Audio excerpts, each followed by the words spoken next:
मेरे साथ आज हैं युवा ऑथर मिथिलेश गुप्ता। लगभग हर साल ही पुस्तक मेले में मेरी मुलाकात होती है इनसे। कभी वर्ल्ड बुक फेयर होता है, कभी दिल्ली बुक फेयर होता है, और ये तो देशव्यापी व्यक्ति है। आपको अभी खुद ही आप देख रहे होंगे, जवान आदमी है। और मैं हमेशा से ये बात बोलता हूँ कि ये भावी पीढ़ी का लेखक है। आज का लेखक तो है ही, और लोग तरसेंगे इससे बात करने के लिए, और ये जमावड़ा देखेंगे यहाँ लोगों का। और मेरे को शायद ये बात करने का समय भी मेरे को इनसे अपॉइंटमेंट लेना पड़े। मिथिलेश जी, अब तो आपकी कई किताबें आ चुकी हैं जी, तो लोग पहचानने लग गए हैं आपको, तो ये तो खैर अच्छा लगता ही है। मैं खुद ऑथर हूँ, मैं भी जानता हूँ इस बात को। बुक फेयर में हमारी किताबें लगती थी आज से 40 साल पहले भी, 35 साल पहले भी। 1980 से मेरी किताबें आ रही है। अब आप फिक्शन में तो आ ही गए हो, बच्चों के लिए भी लिख रहे हो। नई क्या योजना है? थैंक यू सर, हर साल आपसे मुलाकात होती है मेरी, और मुझे बड़ा अच्छा लगा कि आपने कुछ मुझे बोलने का मौका दिया। क्योंकि क्या होता है कि लेखक अक्सर लिखकर काफ़ी खुश हो जाता है, और मेरा अक्सर है कि मुझे कई बार बोलना भी पड़ता है, और मैं अलग अलग मंचों में भी किताबों के बारे में बोलता हूँ। मेरी योजना ये है कि जब मैंने लिखना शुरू किया था, तो मेरी जो, जैसे अभी आपका मैंने अभी एक वीडियो देखा जिसमें आप कह रहे थे कि आप बुक फेयर क्यों जाते हैं, क्योंकि भूख लगती है आपको। तो आप और मैं, जैसे हम इसे किताबों का महाकुंभ कहते हैं वर्ल्ड बुक फेयर को, मैं सोचता हूँ कि मैं कहीं भी रहूँ, मैं दुनिया के किसी भी कोने में रहूँ, जुड़ा रहूँ लोगों से। और ये बुक फेयर एक ऐसी चीज़ है जहाँ पे मैं एज अ राइटर, मेरी जो भूख होती है वो शांत होती है। और मैं सिर्फ एज अ राइटर ही अटेंड करना नहीं चाहता हूँ, एज अ रीडर भी करना चाहता हूँ। अब आपने जैसे क्वेश्चन पूछा कि मेरी आगे की योजना क्या है, अभी आपने देखा मेरी लास्ट किताब जो आई थी धमाल चौकड़ी और रावण टेकड़ी का रहस्य, बहुत अच्छा लगा कि पाठकों को पसंद आ रही है। और मेरी वो 8वीं किताब थी और बच्चों की दूसरी किताब थी जादुई जंगल अश्वमानों की। हाँ, सूरत पकड़ बुक से मेरी बाकी किताबें आई थी, इधर इश्क वाली खुशबू, ऑक्सीजन, हाँ, ये जस्ट लाइक दैट। चूँकि तो आप हर साल आते हैं तो आपने कई किताबें ली भी है मेरी, आपने उसमें मुझे समीक्षाएँ भी दी हैं। तो मेरी योजना यही है कि जो मैं सोचता हूँ ना कि कॉन्सेप्ट मेरे मन के अंदर है, और जो लोगों को मुझे बतानी चाहिए एज अ कहानी, और एज अ संपादक भी मुझे लगता है कि जो कहानी लोगों तक पहुंचनी चाहिए, बस मेरी योजना ये है कि वो ज़्यादा से ज़्यादा लोगों तक पहुंचे। जैसे आज हाँ, एक चीज़ मैं बीच में आपको रोक रहा हूँ, मेरे को एक बात बताओ।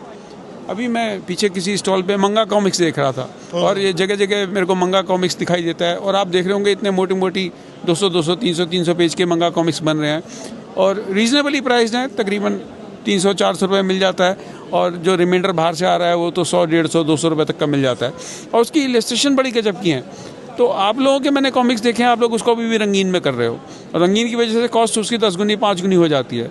तो इस तरह की कोई योजना आप क्यों नहीं बनाते कि जो हिंदुस्तानी चरित्र हैं, कथानक में जो भारतीय वो चरित्र हैं, उन बच्चों के, उन चरित्रों के हिंदुस्तानी आप चित्र बनवा के उसको ब्लैक एंड वाइट में छापो, ताकि जो किताब 32 पेज की है वो 32 पेज की किताब 150 पेज की, 200 पेज की हो जाए, और उसी कीमत में आ जाए। अगर चित्र आपके बढ़िया हैं तो उसमें भी आप, मैं समझता हूँ कि बेहतर काम कर सकते हो। सर, बहुत सही क्वेश्चन पूछा आपने। तो नॉर्मली जब मैंने 2 कॉमिक कॉन अटेंड किया पिछले महीने, दिल्ली कॉमिक कॉन और इस महीने मुंबई बेंगलोर कॉमिक कॉन, तो हमने ये डिसाइड किया था कि हमारी कुछ कॉमिक्स हैं। मेरी एक कॉमिक्स आने वाली है, और एक आने वाली है शुभानंद जी की। तो ये दोनों ही हॉरर कॉमिक्स है, और पहली बार इन दोनों कॉमिक्स को हम लेकर आ रहे हैं ब्लैक एंड वाइट में। हालांकि इसमें 32 पृष्ठी है, पर आगे चल के हम ये भी करने वाले हैं कि 70 पेज और 80 पेज की जो कॉमिक्स ब्लैक एंड वाइट में आएगी, मंगा साइज में आएगी, उसका कॉस्ट भी ये 32 पेज से भी कम होगा। तो इसकी योजनाएं भी चल रही हैं। और आई थिंक अगली जो मेरी कॉमिक्स आने वाली है, और जो शुभानंद सर की आने वाली है रहस्यमयी महल, मेरी आने वाली है विकरालगढ़, ये दोनों ही ब्लैक एंड वाइट कॉमिक्स आने वाली है सर। तो ये इस योजना पे काम चल रहा है हमारा। क्योंकि मेरी सोच ये है कि जो लेखक है, चाहे चित्र हो, जो चित्र है, चित्र से तो वो पूरी कथानक बताई देता है और पूरा दृश्य बताई देता है। और लेखक जैसे वो आप तो शब्दों में लिखते हो, तो शब्दों से ही आप एक तरीके से चित्रांकन कर देते हो। जो पुराने ज़माने में उपन्यास पढ़ते थे, वेद प्रकाश कंबोज के, ओम प्रकाश शर्मा के, इस तरह के जो भी उपन्यास रहे हैं, और जो कर्नल रंजीत की घोस्ट राइटिंग होती थी, इस तरह की जो भी किताबें रही हैं, तो सब लोग सीन पूरा क्रिएट कर देते थे। और कॉमिक में तो ये फैसिलिटी है ही है कि सीन क्रिएट हो ही रहा है। तो मैं समझता हूँ कि जो पाठक की रुचि है वो सीन में और उस कथानक में है, उसके अंदर जो सस्पेंस छुपा हुआ है, जो उसमें थ्रिल है, जो उसमें रहस्य है, उसमें जो रोमांच है, उसमें है। उसको इस बात से फर्क नहीं पड़ता कि लाल, नीला, पीला, हरा रंग लगा हुआ है कि नहीं लगा हुआ। और आप खुद भी देख रहे हो मंगा कॉमिक्स की जो सक्सेस है वो इसी वजह से है। इतने मोटे ग्रंथ वो बना रहे हैं, और ब्लैक एंड वाइट में बना रहे हैं। ब्लैक एंड वाइट में बनाने के कारण वो हजारों नहीं लाखों पाठकों तक पहुंच रहे हैं। और मैं समझता हूँ ब्लैक एंड वाइट कॉमिक्स का हिंदी में अभी तक किसी ने प्रयास ही नहीं करा। हाँ, मतलब हिंदी में कुछ पब्लिशर्स ने भी ट्राई किया है, लेकिन मोस्टली अंग्रेजी में ही प्रकाशित हो रही है किताबें इंडियन पब्लिशर्स के द्वारा। हमारी योजना है उसे हिंदी में प्रकाशित करने की, और बहुतायत संख्या में ऐसे कई प्रयास हम लोग करने वाले हैं। शुरुआत होगी ये 2 कॉमिक्स से, 32 पेज की कॉमिक्स से, और उसका प्राइस भी मुझे लगता है 100 से कम ही हम रखेंगे। और आगे चल के जो आपने बहुत अच्छी बात कही कि ब्लैक एंड वाइट में कॉस्टिंग बहुत कम हो जाती है, आप उसे डिजिटल प्रिंटिंग भी कर सकते हैं। और प्लस अगर मान लीजिए कि मेरी कॉमिक्स है कलर्ड में नहीं है, अगर हम 2 ऑप्शन दे दें, हम भी ये भी सोच रहे हैं सर कि हम 2 ऑप्शन भी दें कि एक तो है 200 रुपये की 32 पेज की, और एक है 99 रुपीज़ की 32 पेज की ब्लैक एंड वाइट में, तो वो ऑप्शन भी हम लोग देख रहे हैं। तो ऐसा रीडर भी मुझे लगता है कि बहुत अच्छा है, कॉस्ट इफेक्टिंग है और लोगों तक पहुंच सकता है। कि मांगा आपने जैसे कहा लाखों, मुझे लगता है करोड़ों लोगों तक वो किताबें पहुंची हुई है, और जापान में तो इसका एक बहुत बड़ा कल्चर है, और दुनिया भर में अभी लोग किताबें पढ़ रहे हैं इस टाइप के, विश्व में फैल गया जी। अब इससे जुड़ी मैं एक और मज़ेदार बात बताता हूँ। टेक्नोलॉजी का बड़ा अच्छा इस्तेमाल कर सकते हैं, हमने अपनी किताबों में किया है।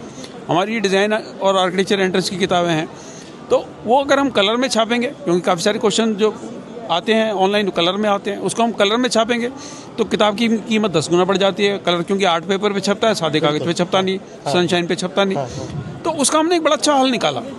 हमने ये हल निकाला, मान लीजिए जैसे कलर व्हील है, कलर स्कीम्स हैं, टेट्राड कलर्स है, ट्रायड है, स्प्लिट कम्प्लीमेंट्री है। उसको अगर हम लिखते हैं लाल नीला पीला हरा काला रंग, और उसके डायग्राम्स बना दिए, चित्र बना दिए। अब हमने उसका एक बड़ा अच्छा हल निकाला, हमने उसमें QR कोड छाप दिया। QR कोड ने छापने से क्या हुआ, जैसे कलर व्हील वाला हमारा चैप्टर है उसके अंदर, तो जैसे ही स्टूडेंट QR कोड को क्लिक करेगा पूरा पन्ना कलर में आ जाएगा। वाह, अच्छा है। तो ये बड़ा एक गजब का कंसेप्ट है, मैं आपको अपनी बुक्स में दिखाऊंगा। इसको आप कॉमिक्स में यूज़ कर सकते हो कि कॉमिक्स तो छापा आपने ब्लैक एंड वाइट में, ठीक है, ब्लैक एंड वाइट में आपने मान लीजिए 80 पन्ने का कॉमिक छाप दिया, 5 फार्म की किताब हो गई 16 के हिसाब से। और 80 पन्ने की किताब अगर आप ब्लैक एंड वाइट में छापोगे तो आप उसको 125-150 रुपये तक की बेच सकते हो बड़े सरलता से। प्रॉफिट भी निकाल लोगे, बाइंडिंग भी निकाल लोगे बड़ी सरलता से। लेकिन अगर आप उसको 4 कलर में प्रिंट करते हो, मल्टी कलर में प्रिंट करते हो 80 पन्ने की किताब, वो आप 100-150 रुपये की नहीं बेच सकते। वो कम से कम आपको 500-600 रुपये की रखनी पड़ेगी जब आप उसकी डिजिटल करते हो। अगर ऑफसेट करते हो तो आप उसको 300-400 में ला सकते हो। तो ये जो मैं कंसेप्ट आपको बता रहा हूँ QR कोड का, हम आपको बताएंगे हमने अपनी किताबों में कैसे करा। ये बड़ा मज़ेदार है। कॉमिक खरीदेगा रीडर किस में, ब्लैक एंड वाइट में, उसने मोबाइल सामने टिकाया, स्कैन करा, हर पन्ना कलर में। तो इस पर भी आप शुभानंद जी को बोलो, विचार करें। और ये आपने जो हमारे किताबें जो हटके वाले हैं उनको भी बोलो, सुबोध जी को भी। तो इस पर सोच करें कि अच्छा मान लो सारा कॉमिक नहीं कलर आपको करना, 80 पन्ने का कॉमिक है, आप बीच में किसी जगह 10 पन्ने उसमें ऐसा कर दो, 4 चैप्टर है मान लीजिए, 1 चैप्टर पूरा कलर में आ जाएगा। और वो QR कोड हर पन्ने का आपको नहीं बनाना, 16 पन्नों का QR कोड एक बन जाएगा, और उसको स्क्रॉल करता हुआ सारी कॉमिक कलर में। ये तो बहुत अच्छा आइडिया, यूनिक आइडिया दिया हमने, मैं देखना चाहूँगा इस बारे में। और बहुत अच्छा भी मुझे लगता है कि इलस्ट्रेशन के लिए भी ये कर सकते हैं कि बहुत सारी जैसे किताब, हमारी जादू जंगल किताब है, धमाल चौकड़ी है, गोल्डन 5 के कारनामे है, रंगीन चित्र है। ये अच्छा प्लान है, ये तो मुझे अच्छा लग रहा है। और इससे एक नई टेक्नोलॉजी की भी एक चीज़ होती है कि लोगों को लगेगा अरे वाह ये भी हो रहा है, जो किसी ने नहीं किया, जो किसी ने नहीं किया। हाँ, अब जो किसी ने नहीं किया हमने अपनी बुक्स में किया है। हमने इस पर बड़े सारे एक्सपेरिमेंट करे। स्टूडेंट्स की शिकायत रहती, अरे कलर व्हील आप ब्लैक एंड वाइट में कैसे समझा दोगे? भाई वाजिब बात है। अब कलर व्हील के अगर मैं उसमें 10 पन्ने इंसर्ट करता हूँ तो जितनी पूरी किताब की कॉस्ट नहीं है वो 10 पन्नों की कॉस्ट आ जाती है। अब हमारी एक किताब है उसमें हमने 24 पन्ने कलर के डाल रखे हैं, तो उन 24 पन्नों की उतनी कॉस्ट है जो 200 पन्ने की किताब की कॉस्ट है। अगर हमारी 400 पन्ने की किताब है, हम 24 पन्नों से ज़्यादा हिम्मत नहीं जुटा सकते कि कलर में डाल दें। तो हमने उसका ये हल निकाला कि जो क्वेश्चन कलर में उसके नीचे लिख दिया कि कलर सप्लीमेंट को यूज़ करें। अब ये जो नई टेक्नोलॉजी हमने इस्तेमाल किया है उसमें हमें लिखने की भी जरूरत नहीं है, वहाँ QR कोड छपा हुआ है, scan the QR code to see this page in colour, this can be done in comics also. तो ये अपने आप में बड़ा मज़ेदार है। जैसे अंदर के 6 पन्ने हैं, 7 पन्ने हैं, आप अपने मित्रों को जिनको डेडिकेट कर रहे हैं उनकी फ़ोटो छापना चाहते हैं, कलर में छापोगे कॉस्ट बढ़ जाती है। वहाँ QR कोड लगाओ, उसने स्कैन करा, आपके पिताजी की फ़ोटो रंगीन में आ गई, आपके प्रोफेसर की, आपके गुरु की फ़ोटो रंगीन में आ गई, आपके इष्टदेव की फ़ोटो रंगीन में आ गई। तो इस चीज़ का भी आप इस्तेमाल कर सकते हो। बिल्कुल सर, सही कहा आपने। कोशिश करेंगे इस तरह की टेक्नोलॉजी का भी यूटिलाइज़ करें, और आगे इस तरह के एक्सपेरिमेंट भी हम लोग करना चाहेंगे। बहुत सिंपल है। उसके लिए आपको पूरी विद्वानों की टीम नहीं बिठानी, आप सीख जाओगे, आप खुद ही QR कोड जनरेट कर लोगे। ये टेक्नोलॉजी का सबसे बड़ा कमाल है। चलो, ये थे मिथिलेश गुप्ता, युवा लेखक। एक दिन इनकी काली दाढ़ी भी हमारी जैसी सफ़ेद हो जाएगी हैं, और ये लोग भी और इस तरह की नई टेक्नोलॉजी जब तक मैं समझता हूँ अगले 25-30 साल में, मुझे नहीं पता किस प्रकार की टेक्नोलॉजी आएगी। जैसे आज किंडल आया हुआ है, तो अगले कुछ सालों में ऐसी टेक्नोलॉजी आ जाएगी कि शायद बिल्कुल। हम बात करेंगे और किताब दीवार के ऊपर पढ़नी शुरू हो जाए। मैं सही अपने बात है। कमरे की दीवार पर बैठ के किताब पढ़ पाऊँगा। मुझे फ़ोन में पढ़ने की ज़रूरत नहीं होगी, सफ़ेद पन्ने पे पढ़ने की ज़रूरत नहीं होगी, और हम उसको स्क्रॉल करते जाएंगे और बड़ा सारा पन्ना दीवार पे आ जाएगा। जैसे ही आप दिखाइएगा जरा फ्लाइट ड्रीम का जैसे बोर्ड है, ऐसे बड़े अक्षरों में किताब चलती जाएगी और पूरी पूरी कहानी मैं इतनी दूर से 8 फुट से 10 फुट से बैठकर पढ़ सकूँगा। मिथिलेश जी, आपका बहुत बहुत धन्यवाद।